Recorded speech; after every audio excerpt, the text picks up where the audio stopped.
Hello, Ravens. As most of you know, starting this school year, each of you will be able to bring a device like a smartphone, a tablet, or a laptop to school and connect to the school's internet on a 24/7 basis.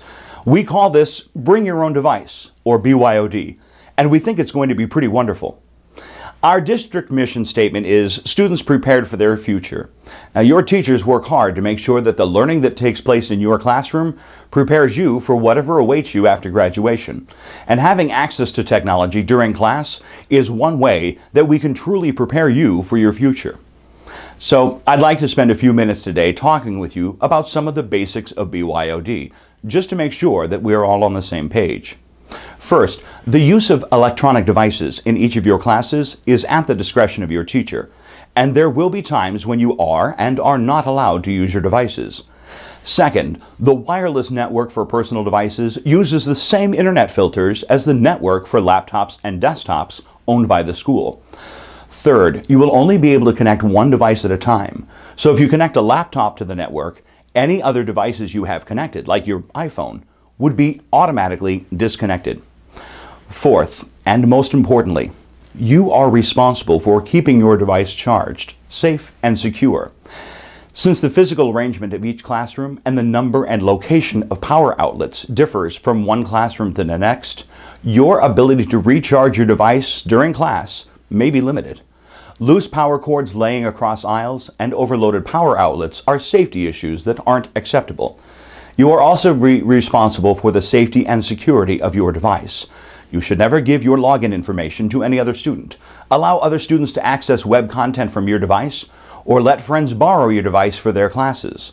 Not only does this increase the risk of accidental damage to your device, it increases the risk that your device or your account becomes banned from the network for violating the acceptable use policy, even if it wasn't you who violated it.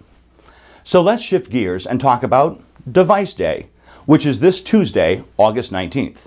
Think of this day as our official kickoff day for BYOD. During Device Day, we are asking you to bring to school any devices you'd like. Your teachers will be designing activities each hour that allow you to take advantage of BYOD access. We'll also have district technicians on site to help any students who are still having trouble connecting their device. But you don't have to wait until Tuesday to enjoy BYOD. You are welcome and encouraged to bring and connect devices between now and Tuesday. And you will likely have a couple of teachers who provide BYOD opportunities before Device Day. Now, before we begin teaching you how to connect your device, I want to spend a couple of minutes talking to those of you who don't have a device to bring or don't feel comfortable bringing your device to school. I want you to know something.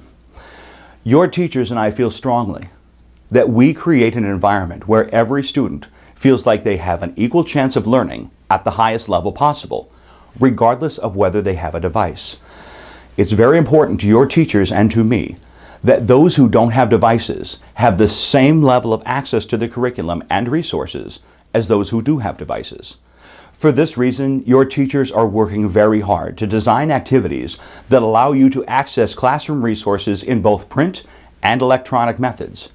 Remember that BYOD is as new to your teachers as it is to you, so it's going to take a few weeks of trial and error to discover the best ways to incorporate electronic devices into our classrooms in ways that allow all students to benefit, not just those with devices. Now let's close with a basic overview of how to connect your device. Now, the instructions I'm giving in this video aren't detailed enough for you to follow along, but they'll be helpful in understanding the overall process. Now, regardless of your device, there are three main tasks. First, you'll access the guest network and sign into the website using the same username and password that you use to log into a school computer. Next, the network will install some safe software that allows the network to permanently recognize your device. Finally, you'll switch your device over to the access network, and this is the network you'll use with all your devices. Now, the good news is once you've connected your device, it shouldn't be necessary for you to have to log in every time. It just remembers you every time. I should also take a moment to tell you about the district webpage dedicated to BYOD. Now, this page includes instructions for you to download, the acceptable use policy, and a link to the email address you can use if you need BYOD assistance. It also includes any updates and announcements. Now, the easiest way to find this page is to simply search for BYOD on the main district webpage. So here's to a wonderful start to a new school year. On behalf of the entire faculty here at Olathe Northwest, I hope that your experiences with BYOD are engaging, worthwhile, and meaningful. Have a great year, Ravens.